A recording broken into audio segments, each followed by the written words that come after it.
Hello and welcome to SATV's International Affairs Talk Show. As always, I am your host Shamsul Alam, and today we shall be discussing major world headlines. Before I do so, let me introduce to you our panelists for today.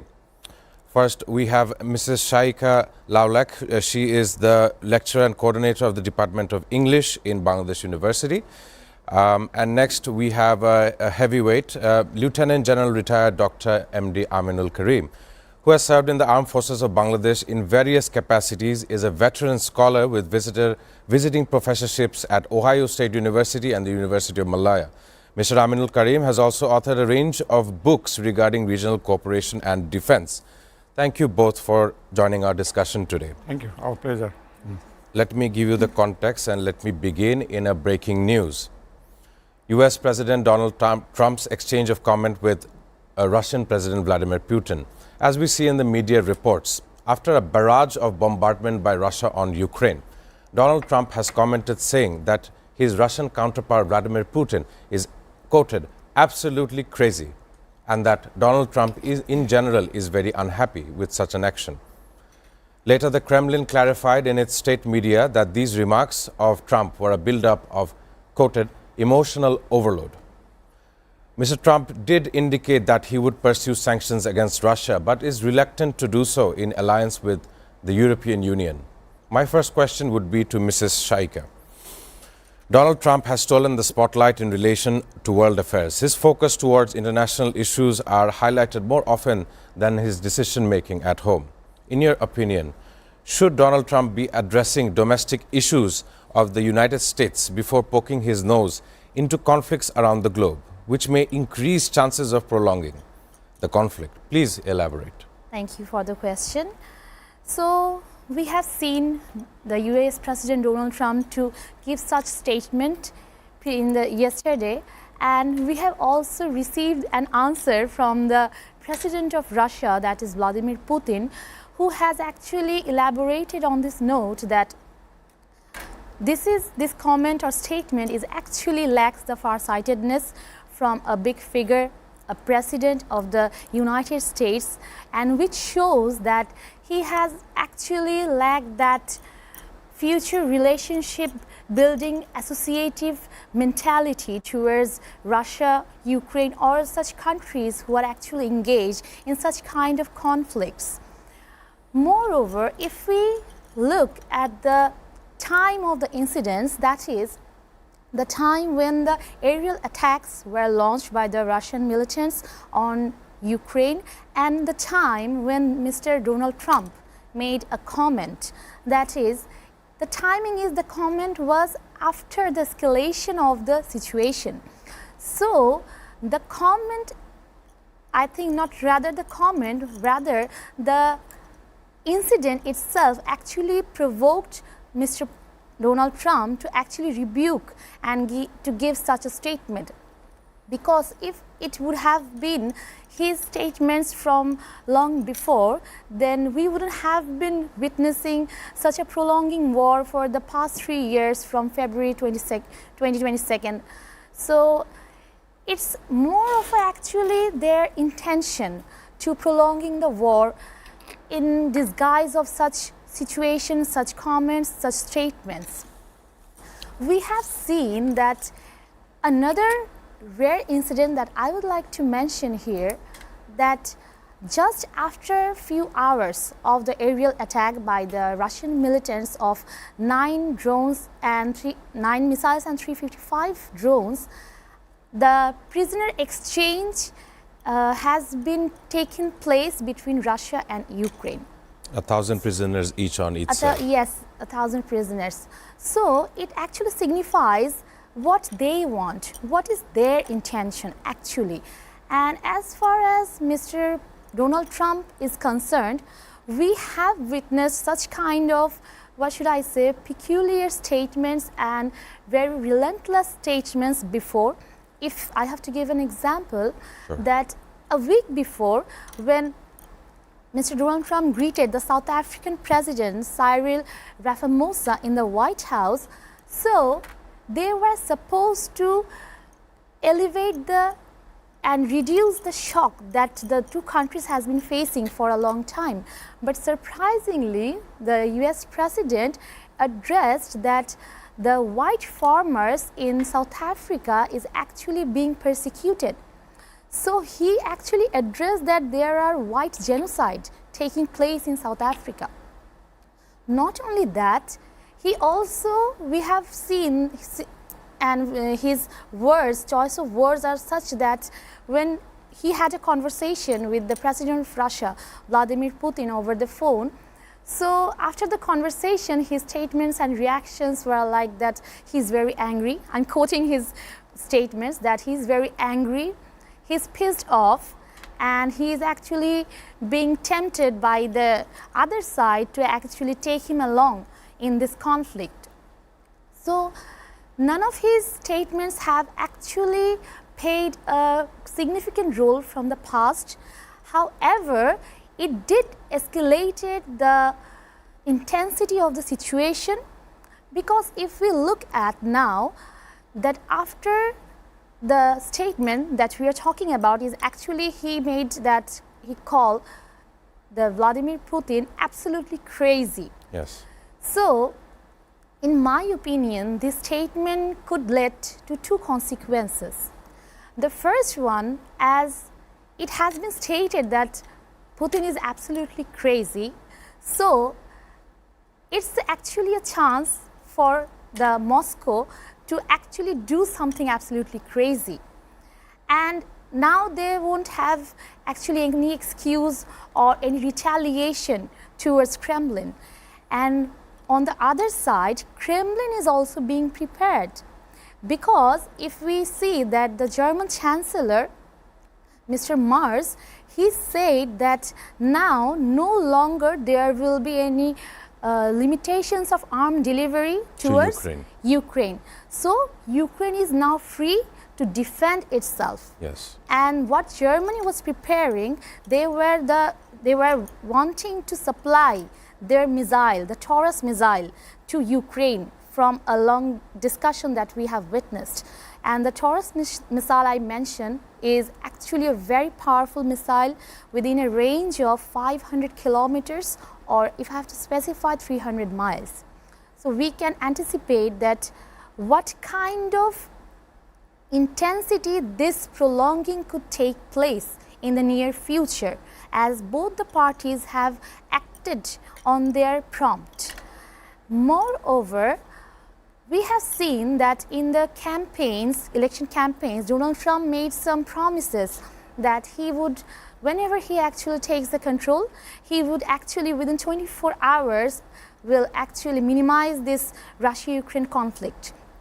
But that was his initial claimant, yes. Yes.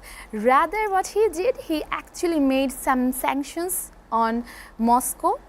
However, that didn't actually worry Moscow to take any kind of steps. But indeed, it is actually more than the statement, it is actually more the intention that the both parties are working on, and their intention of negotiation or prolonging. And as a polarized world, yes, Donald Trump's statement has some significance, but as we have not seen to implement his statements in the reality, so I think that it's more of the part of Russia and Ukraine, that how long they want to stretch this far. Thank you, Mrs. Shaika. That was a very informative part. I'm sure that we will catch on with this story. I will now have a look at the Israel-Palestine conflict. I'll read you a headline from The Guardian.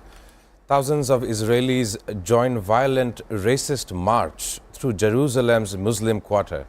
State-backed Flag Day march shut down Palestinian life in Old City to celebrate Israel's 1967 annexation of East Jerusalem. I'll give you some of the casualties taking place in Gaza as well. The latest number of casualties stand at nearly 54,000 Palestinians killed and over 100,000 wounded, according to the Gaza Health Ministry. This also comes in as representatives of Hamas and U.S. Special Envoy Steve Witkoff had reached a draft ceasefire agreement in Doha, Qatar.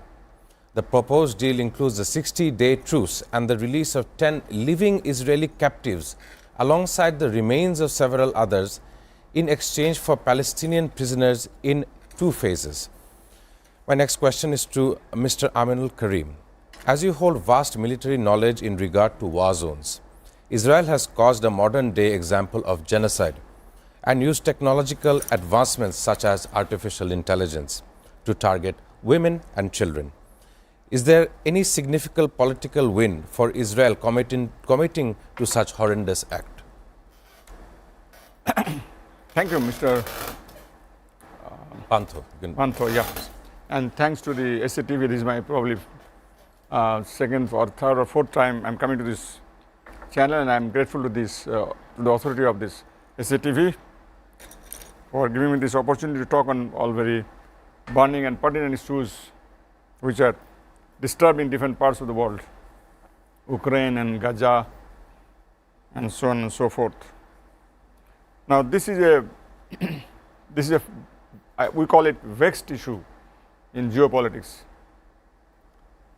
This is a flashpoint, like Kashmir is a flashpoint, Taiwan is a flashpoint, South China Sea is a flashpoint, and this is a vexed, historically linked issue that has its roots in 1940s and so on and so forth.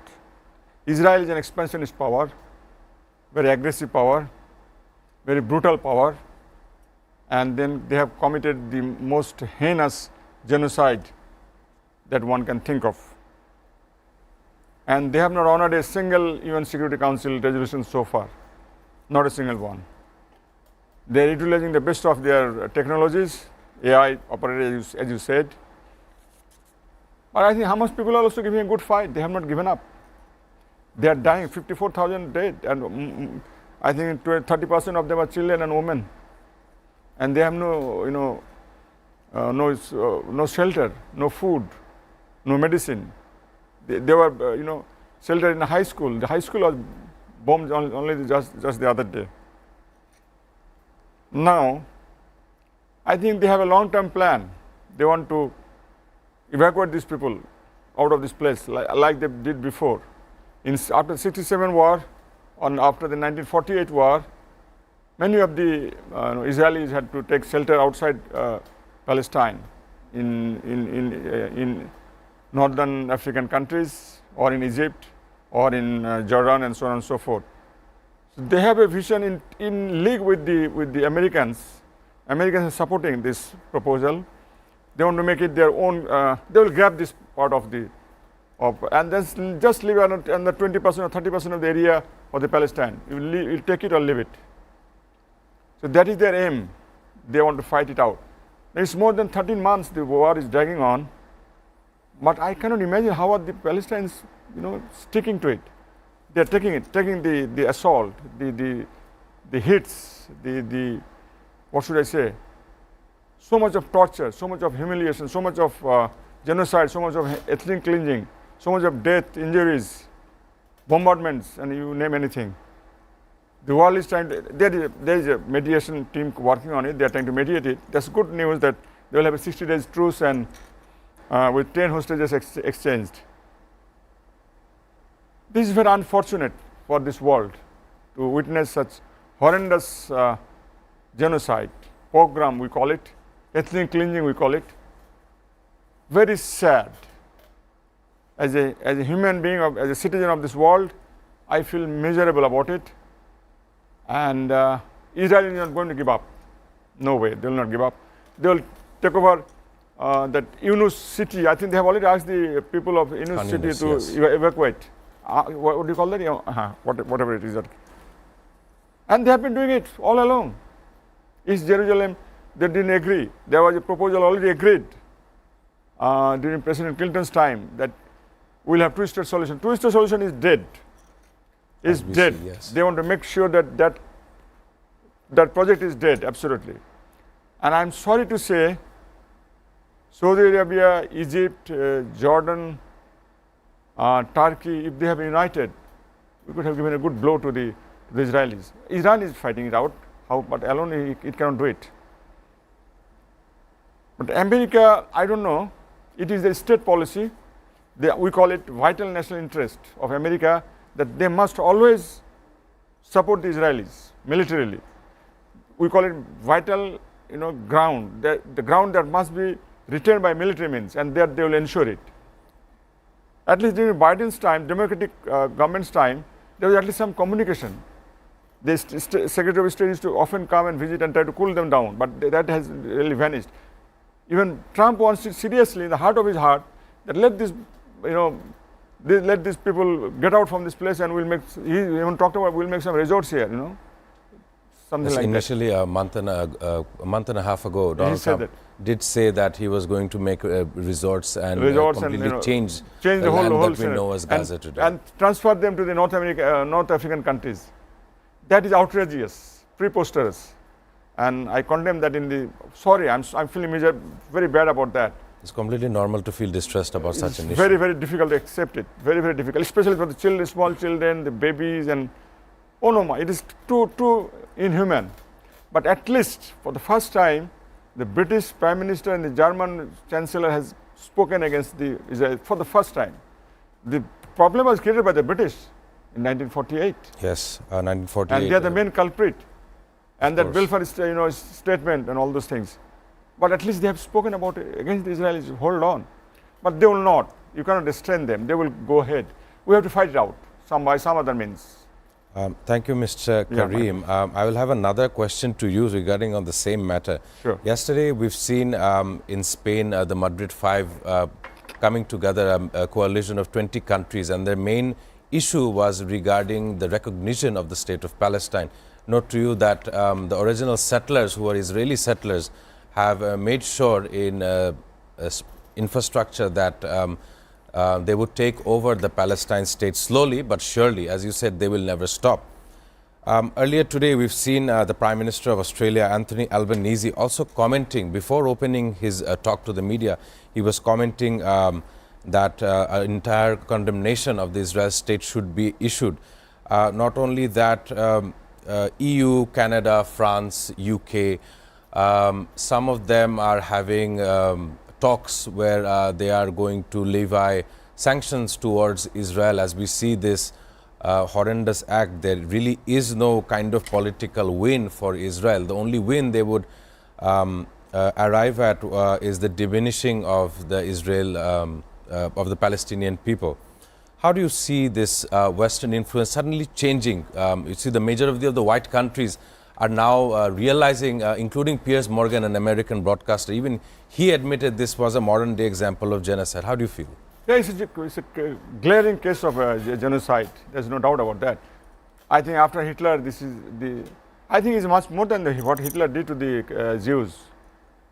They put them in one gas chamber, all right, one at a time, is gone. But they are doing it since 1948. They had the war in 67, they had war in 74, and they have a war one and one, often again and again. It is good. I'll just give an example of the Vietnam War. Vietnam War was prolonging and prolonging, but there was a strong public opinion in Europe, in Australia, in the American heartland itself. People were saying, no, stop this genocide in Vietnam. And America was forced, because of the public opinion, President Nixon had to instruct his Henry Kissinger to take on the negotiation, and the negotiation was carried out in Paris, and the war stopped. This is a good sign. People in hundreds and millions of them are coming out, thronging the streets of Britain and Germany and Australia and America. Even in America, stop this war. Even in Harvard University, in different universities of America, students came out in the streets, stop this war, stop this war. It is a good sign. And I can see that the governments are also coming forward, the Prime Minister is also coming forward. They're giving statements in this Parliament. That's a good sign. But I have my reservations. I have my doubts about it, because ultimately it has to go to the Security Council. Any resolution you should take. Some of the resolutions were passed. America nodded to that. But Israel never honored that. And it is impossible, almost impossible, to form an even troops, even mission, or even peacekeeping force to deter the Israelis. That is impossible at this point in time.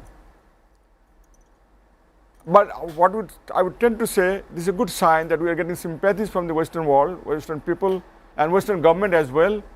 And then if you can unite, as I say again, if the Egypt comes up, Jordan comes up, Turkey comes up, Iran comes, they are put together, and Saudi Arabia is, and the UAE, they are siding towards the Americans. The Muslim community has to unite. And this is a high time that the Muslim community should unite. And that can probably deter the Israelis. But that's not happening, and I don't see the possibility of this genocide going to stop in the near future. No. This will continue till I think they have full control on the leftover territories.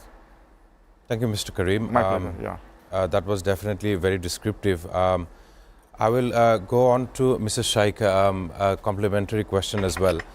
Mr. Karim has said the profuse relationship between the Muslim world, the Gulf Cooperation countries. Last week we've seen Donald Trump creating $5 trillion of deals in the Middle East. Correct. A larger amount of armament that is taking place between UAE, Qatar and of course Saudi Arabia. How do you see this notion that Donald Trump has armed the Middle East? Is this farsightedness that in the future we will see much more military escalation between the countries, that region? Note to you that US and Iran has been taking 5 rounds of nuclear talks of enriching uranium. And as you see, there is Al Udeid Air Base in Qatar, which is just across the sea to Iran. And a nuclear spillout would definitely provoke the entire region to go for retaliatory measures. How do you see it? Okay, thank you once again.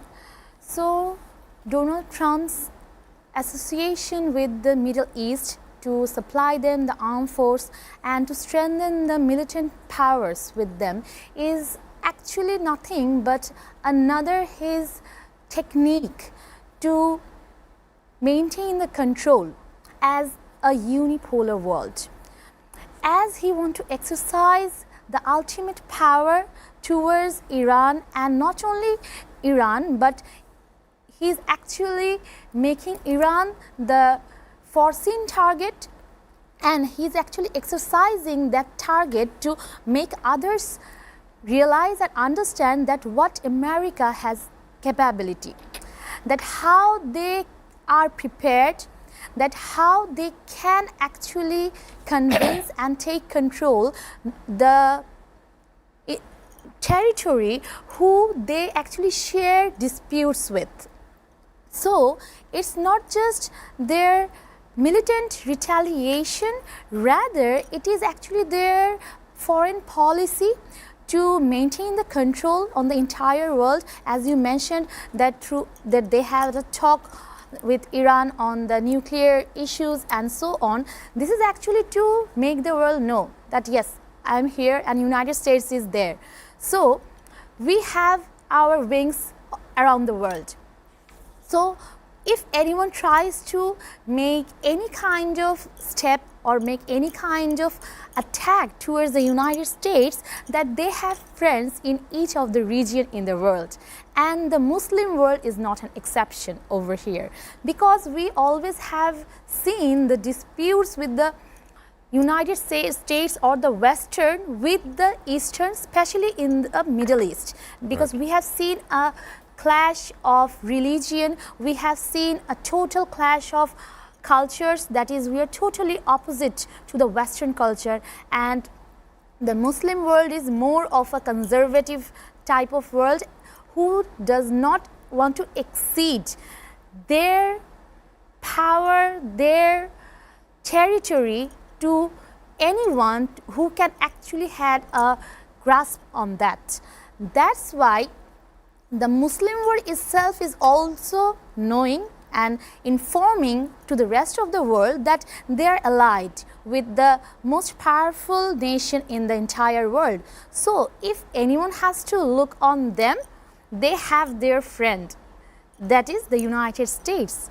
That's why this is actually a warning to the nations, including Iran, including Turkey, including Russia, who actually possess the nuclear weapon and who actually are in dispute and continuous conflict with the United States and President Donald Trump. Yes. That's why they will be more of cautious from now on, as the United Nations has taken into confidence the Gulf, the Muslim world, and as well as the Asian part included, because you will see that with the Muslim world, the Asian region also share a very intimating bond.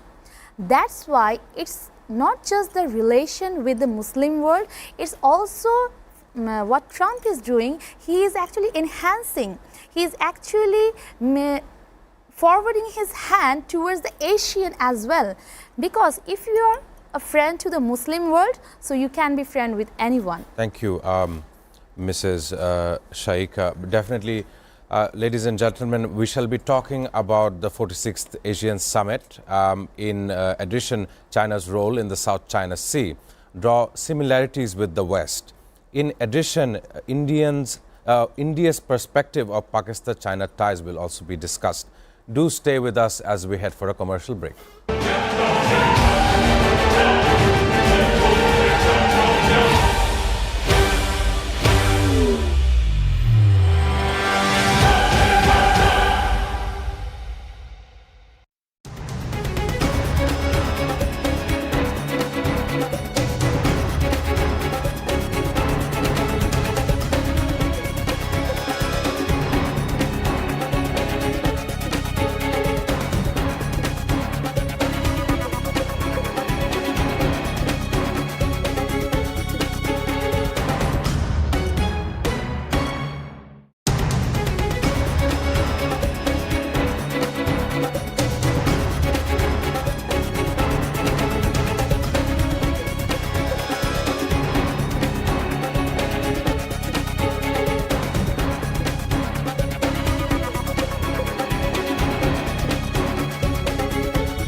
Ladies and gentlemen, welcome back to SATV's International Affairs Talk Show. Of course, we are joined with Mrs. Shaika Laulak and retired Lieutenant General Mr. Aminul Karim.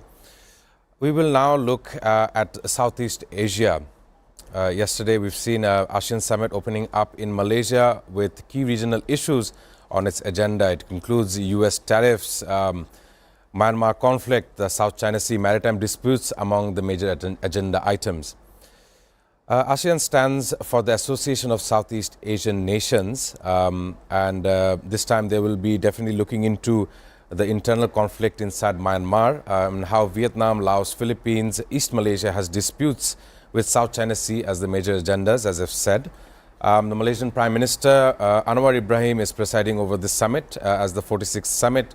This time would be the first time to see a cooperation between ASEAN, the Gulf Cooperation Council, much of the Middle East, and with China.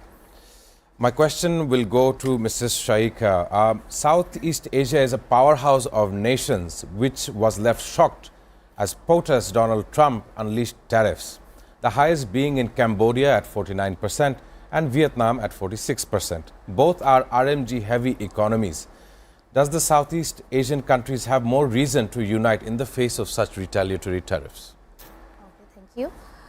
So the ASEAN is a bloc of the Southeast Asian countries who shares an intimidated bond and interconnection relationship with each other.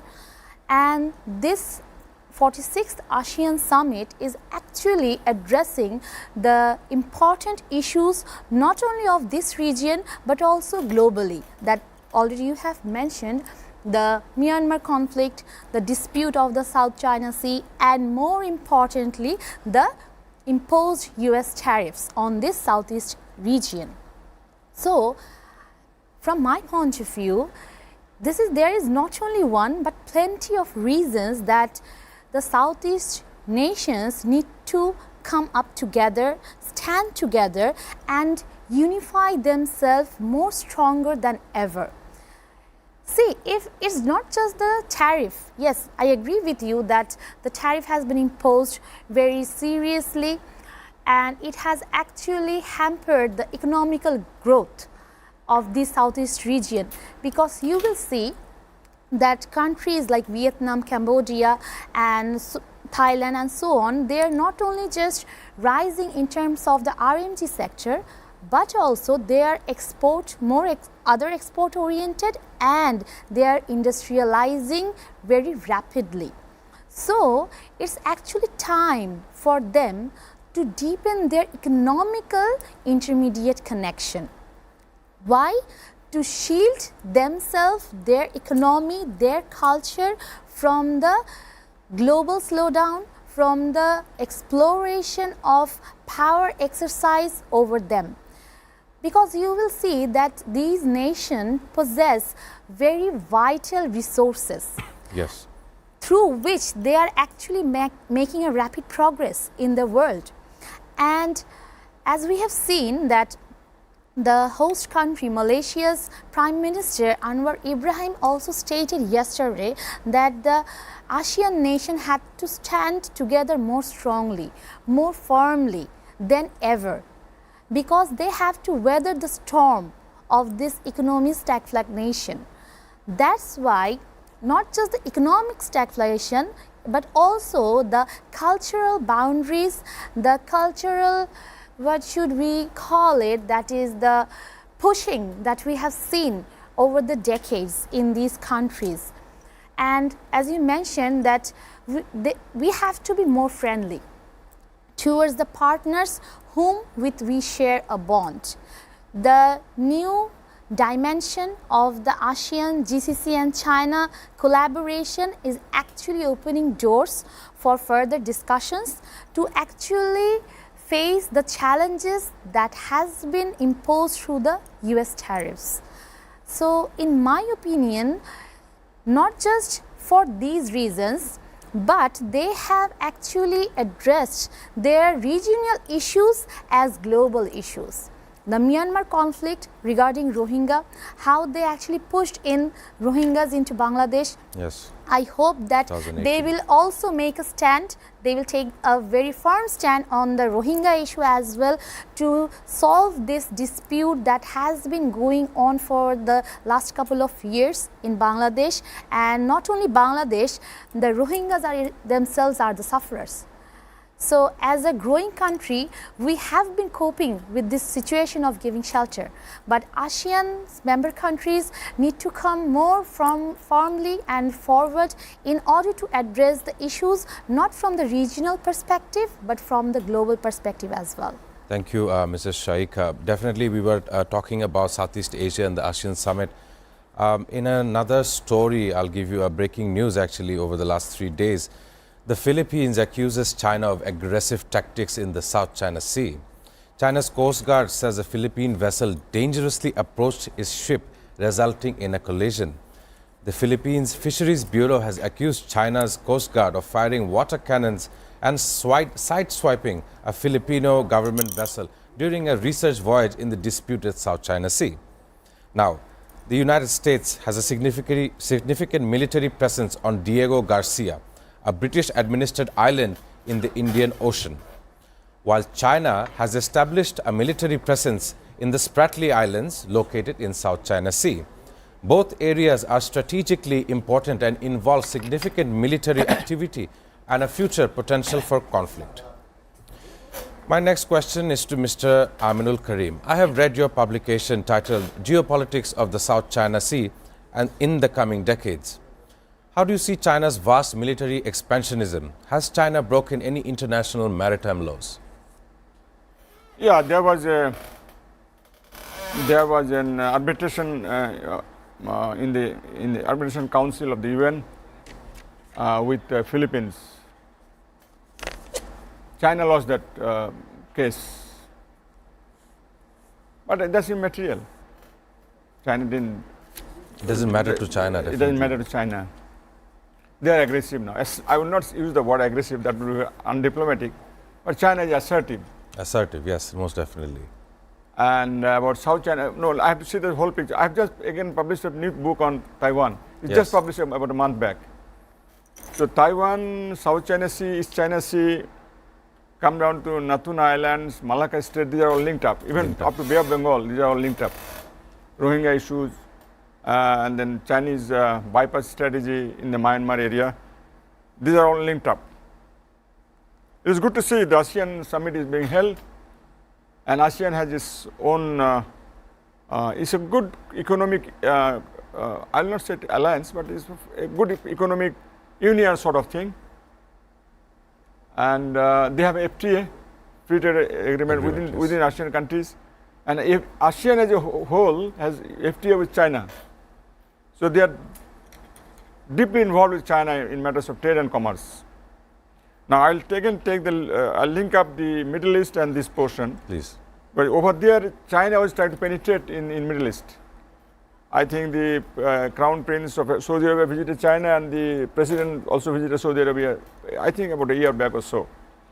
And America was apprehensive about that. And Donald Trump made the counter move. Yes. It cannot allow it to go into the hands of the Chinese. Chinese are very, very, very now, very assertive. They will not compromise on Taiwan. They will not compromise on South China Sea. They will not compromise on East China Sea. And I talked about the Spratly Island. It's come up like a big garrison. They have got airstrips. They have got missiles deployed there. And these are all artificially done. Yes. These are being artificially done. And the problem with Philippines is always there. Every year, one or two incidents are always there. But Philippines has now again gone back to the lap of the Americans, and they made a military alliance very recently. They had earlier, but they got it, broken. That alliance didn't exist. But now they have a renewed military cooperation with the United States. And Chinese Coast Guard is quite provocative. They couldn't care less, the Filipinos. They can bite off. The Duarte, who was the president of Philippines sometime, he was just bought up by the Chinese with money, with dollars. They call it dollar diplomacy. With dollar diplomacy, the president was compromised. And they compromised their national interest. Now, there are scholars. I've read some of the books. I used to teach this course in University of Malaya, who said that ASEAN is a talking shop. 400, 300, head of state or ministers, they have good dinner, nice dinner, and so on and so forth, and they come back. That's fine. But no, ASEAN is doing a good job. I have no reason to denigrate the ASEAN summit or the organization. They are doing a good job economically, and they are doing a good job in public relations, people-to-people contact, and they have got good cooperation with the Belt and Road Initiative. BRI has come in a big way in the ASEAN countries. And we should be happy if something comes out to deal with the Myanmar military junta. The Rohingya problem is a great festering problem that is really killing us. Really killing us. We have no way out. I don't know what is the future. But Malaysian Prime Minister has publicly declared that we are going to take up the Rohingya issue with the Myanmar government. And he had a closed-door meeting with the Myanmar general, who is command of the Myanmar government, Min Ming or something like that. What is his name? Some general. Very tough name. Very tough name, yeah. During the BIMSTEC summit. It's more of a diplomacy. I hope it was, but military and diplomacy probably. This is a militarized country. here the power politics is prevailing. The real politics is prevailing here. Military politics, hard power is working here. Now ASEAN is a soft power. Can the soft power manage the hard power? If they can, fine. But China is never going to compromise on South China Sea. This is my reading. But there are claimant countries, 5 of them, and one more has been added to it, is Indonesia. Indonesia, yes. The Natuna Sea. China is also claiming a portion of the Natuna Sea which belongs to the Indonesians. So another claimant has come up. Brunei, Philippines, Malaysia, Vietnam, and Indonesia, and so on and so forth. There was supposed to be there's something declaration. Declaration is nothing between ASEAN. Now, what is interesting is ASEAN is taking over South China Sea entirely with the Chinese. So the diplomacy that is going on, negotiation that is going on, is between ASEAN and China as a whole. ASEAN is representing all the 5-6 countries together. That's a good thing. And again, ASEAN is sitting to tackle the tariff imposition by the Americans. That is also a good thing. So now Quad has been formed by the Americans. Quad. Yes, India, Japan. Quad has described ASEAN as a good platform. China is saying this is a good platform. Americans also saying this is a good platform. They are all depending on ASEAN. So I hope if they deal it unitedly together, then I think they can do something about the tariff imposition by the like they have come down a big way in the Chinese tariff. 10%, I think it stands in a big way, and this has been settled. The tariff war between China and America has been settled. Diplomacy has definitely won on the Chinese side. That is again because of the real politics. China has come a big way, and China might go for Taiwan capture any time, because now they are very strong technologically as well. There's a problem with the war with the semiconductors, and then technology, AI, and do you know the Russians have fired the cruise missiles just the other day? Yes. 9 of the missiles, they were the cruise missiles. The first time you are firing that. It's very, very devastating, these missiles are. So I don't see much headway in terms of resolving the Rohingya issue, but I can see some headway in containing the American imposition of tariffs on the ASEAN countries, some way, because the trade and commerce. Otherwise, ASEAN will tilt entirely towards the Chinese. And if it goes entirely to the control of the Chinese, America won't like that. Thank you, Mr. Aminul Karim. Definitely descriptive. Let's look at the last topic of our show. It is definitely related to Bangladesh. India's perspective of Pakistan-China ties. External Affairs Minister S. Jaishankar recently offered a pointed response when asked about China's role in the recent India-Pakistan military conflict, in which Mr. Jaishankar quoted, "Draw your conclusions," and that many of the weapon systems that Pakistan has are of Chinese origin and the two countries are very close. Definitely, I will ask to comment on this matter to both of you. India finally understands that in its region a strong alliance has taken place between China and Pakistan. And might I also add here that Bangladesh has had a change in strategic alignment with China and Pakistan. Where has the Indian foreign policy gone wrong? First, I will go to Mr. Aminul Karim and then to Mrs. Shaikha. Mr. Karim, what do you think? Yeah. The recent, should I call it a war or should I call it a stand-up? Well, let's call it a war. There was 4 days war. Only the 2 Air Force fought absolutely face to face and eyeball to eyeball. Eyeball to eyeball. I don't know if it was a drama or not, because of that terrorist attack on the Kashmir village. Was it a drama? Some say it is a drama made by Modi, and some say no. I think, to my hunch is, this terrorist came probably from Afghanistan. They have a training camp in Afghanistan. The Indians mention about that. I think I heard it from some channel, and I tend to believe that. Pakistan is trying to shut them off, sideline them, but they have some bit of, has to have some connection, because after all it plays to their favor at times. But now it is becoming too heavy for Pakistan to absorb that.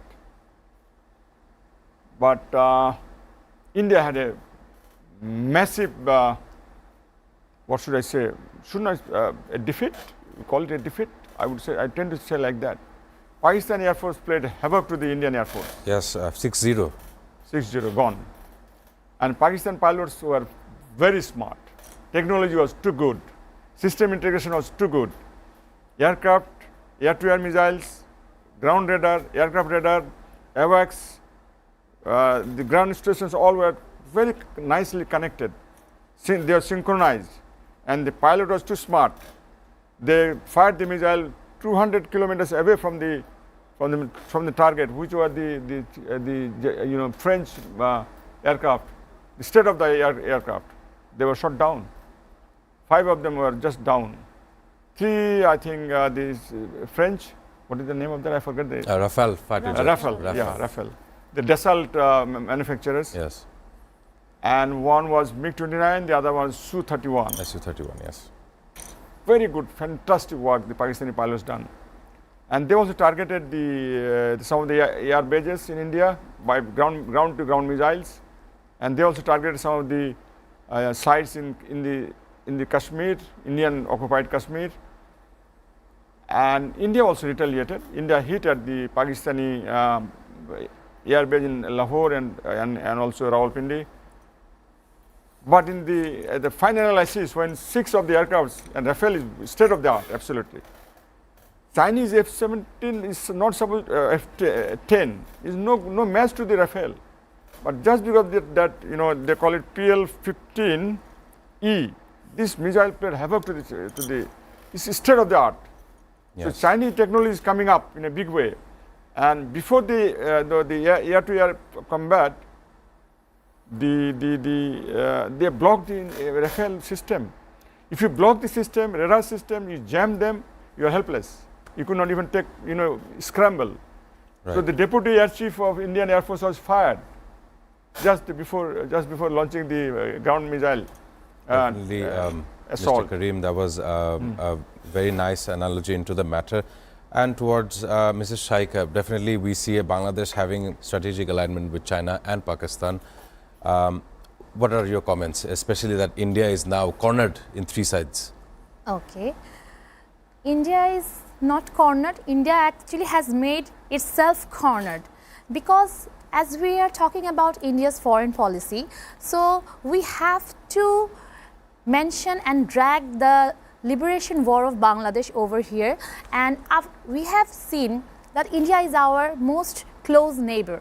And India has actually assisted us in the most distressed situation of the country in the liberation war. Even after the assassination of Sheikh Mujibur Rahman, India sent their envoy to Bangladesh. However, after the July revolution that took place in Bangladesh in 2024, even after 10 months, we have not seen India acting like a neighbor. We have seen Hostile them, intentions. they're not prioritizing the needs of their neighbor. And they expect that we will actually act according to their needs. Not only that, in this case, the recent conflict that India and Pakistan has been engaged with, Bangladesh has actually taken a neutral stance. We have to admit, we have neither commented on each of the sides. Yes. But this conflict, and before the conflict of India-Pakistan, the bilateral relations with Pakistan and Bangladesh has actually increased. If we look at the trade increase, the growth of the trade, it has actually increased from the last December 2024 to 27%. Yes. And China actually was always a friend of Pakistan from the very beginning, as China and India never shared same thoughts on the same platform. However, geopolitically and geoculturally and geographically, in all the sides, Bangladesh actually now a sandwich country between these conflicts. That's why Bangladesh always prefer dignity and respect from their neighbors. However, India acts like not a neighbor, rather a big brother. They like to dominate, they like to bully, they like to manipulate, and they like to make us do what they want. Right. So, giving shelter to the previous Prime Minister of Bangladesh government has actually exacerbated the anti-India statement among the Bangladeshis. Yes. That's why we have seen that from in the passage of time, India's foreign policy has emerged, and it is actually emerges with the change of government and change of power around the neighboring countries. For example, that always we have seen India's nature is one party centric or one person centric policy, that is foreign policy, where it should have been people centric, citizen centric, it would have been culture centric, that we were also once upon a time together. So we actually share the same cultural base. So they would have been more morale, they would have been more, what should I say, sympathetic towards us. Okay, thank you so much, Mrs. Shaika Laulak, and special thanks to both of you, Mr. Lieutenant General Mr. Aminul Karim and Mrs. Shaika Laulak, for their deep insights and contributions to our International Affairs talk show. Ladies and gentlemen, as I draw closer, today is the 27th of May.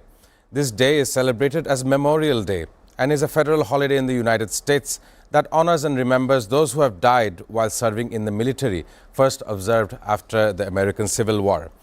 That's it for today. I will bring you the latest in world news in tomorrow's installation of International Affairs. Thank you very much and have a lovely day.